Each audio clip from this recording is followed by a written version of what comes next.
Hello everyone, my name is Ryan Anderson, and for this week's presentation I'm doing a design prompt on the theme and just about this chapter. So for this chapter I decided that to think about the theme, and as I was reading I decided that the theme of these two chapters is why should we have a stage and designers? How should a stage be used? And how can designers work together to create a wonderful production? First off, the stages. There's first the proscenium stage, which looks kind of like this.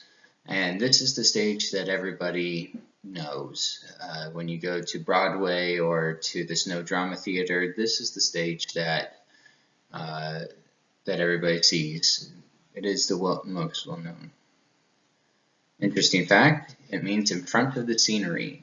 So you have the stage, and then in the background you have the backdrops, the scene, the elevating stages.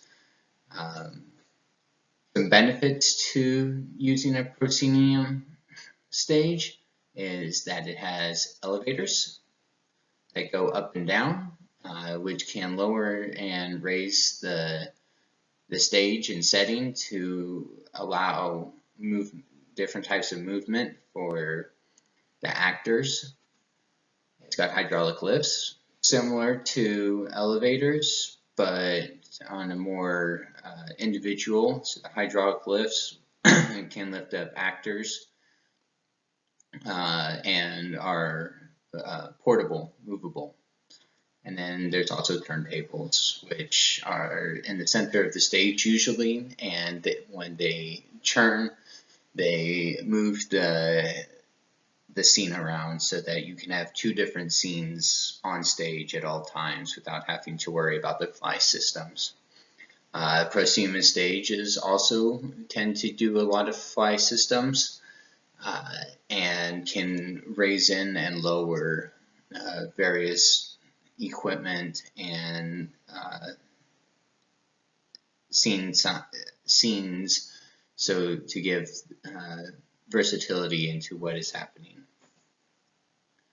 Some cost to it is that it's expensive and that the stage is farther from the audience, but this can also be a benefit because you don't have to do as much detail in the props. You can do vague hearts and make it look like that's what it's supposed to be, or a little gibberish and make it look like hieroglyphics. So that can be a benefit, but it makes it harder for the audience to see the actors. The next one that a lot of people use is called a thrust stage. And a thrust stage is different than the proscenium because it comes out to the audience. There's some benefits that comes with a thrust stage. It makes things more intimate, and it gives a 3D effect. So in the middle of the stage, you can put equipment in there to make it seem like instead of watching a TV screen, you're actually in the movie or in the play and being able to see. Some costs, however, is that you can't have as real effect. You can't have very many fly systems or backdrops. You can only have it in the back because if you have it in the middle of the stage, it cuts off the line of sight of the audience to the actors, and we're going to plays to watch actors, not to see the back of some backdrop. And then the realistic effect is that you can put much more detail into a building or a stand or things of that nature, and so audience can see it and imagine that they're in a house. Whereas with the thrust stage, you just have furniture and things of that nature, which means that it doesn't look like a complete house. Finally, there is the black box, or the flexible space arena. And for this one, there's no stage, but there is a flexible setup because of that. You don't have a lot of room to put for scenery. It's kind of bad for backdrops and the like, similar to the thrust stage. However, you can draw in the audience more. There is much more opportunity to interact with them. In fact, flexible space theaters, they even include audience members to move pieces of the set around and pull them in, or they might just make a clear distinction of whether or not there's an audience and actors. Some benefits to it, like I have shown, is that there's creativity that's involved. You can do quite a bit of plays with a black box or a flexible space, but you have to keep an open mind, and that goes along with the unique opportunities. The cost, however, is that when you're acting, you need to be aware that there are people behind you as well as in front of you. And so when you're speaking, you need to address the entire theater and not just the people in front of you. There are no backdrops, and there's little to no fly systems. So it would be really hard to do a play like Peter Pan in a black box theater. With the production design, there are three types, or three elements that go into it, and that is elements, principles, and the designers that use the elements and principles. Using these, you can make plays like Newsies that I have shown here, or Edwin Drood, which is a personal favorite of mine.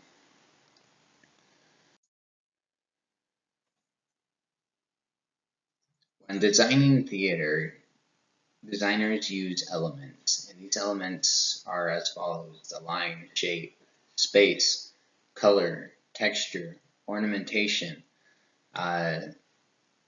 With all of these things, the designers will gather up and mold these elements to be able to enhance and use the principles that are here. Each of these things need to go hand in hand with one another, and designers need to, well, when they read the play, kind of like this chapter, as you read it, you start seeing overlapping themes as it's talking about the theaters and the different types of theater that is there. You can see that theater is a much more flexible art medium than just painting. We can use the same elements, lines. Is it going to be fluid, or is it going to be sharp, jagged? The shapes, is it going to be, once again, fluid, circles, ovals, or is it going to be jagged with squares and diamonds?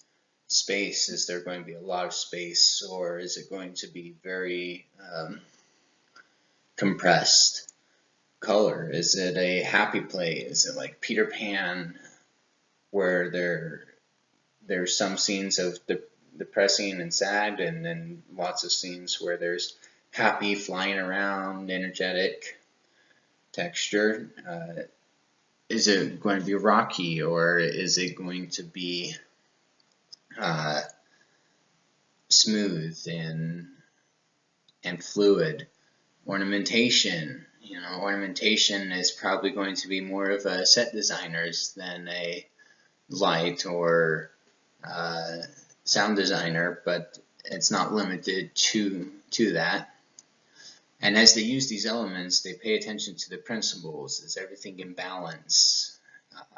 Is there harmony within it? Is it going to be a play like Wicked and have it being yellow and pink rather than the neutral colors and the pink or the green of Elphaba? However, you also need to make sure that there's variety to it. If you have the same colors and the same sounds over and over and over again, people will tend to fall asleep. I know I've done that during one play, and just because there was no variation to it, you knew exactly what was happening. And when you design a play, you don't want that to happen. These other principles add to one another, and as the designers work together and collaborate, they can come up with different ideas on how to make the principles and elements mesh together and create plays. So going back to the production design and thinking about these two plays and others that you've seen, you can see how the elements and the principles come together. You can also look and see how designers came together. The set designers for Newsies on the right, that took a lot of work. It took a lot of thoughts and everything on how the motion of the play was going to work together and how he can liven the show with his creation. However, if the set designer decided on making this ironwork 3-story building, but instead of it being gray steel, he decided to paint it gold, then the costume designer's work would have been overshadowed because you couldn't help but focus on this big glowing monstrosity. Instead, when you look at the picture, you can see that your attention is focused on the actors and their costumes and how it's related to the story. Another thing is the lighting designer. He needs to make sure that the audience can see what is important. In this case, it's the actors. They're standing on the ironworks and they're doing their part and everything, but you can see each one clearly, and you can see what they're doing.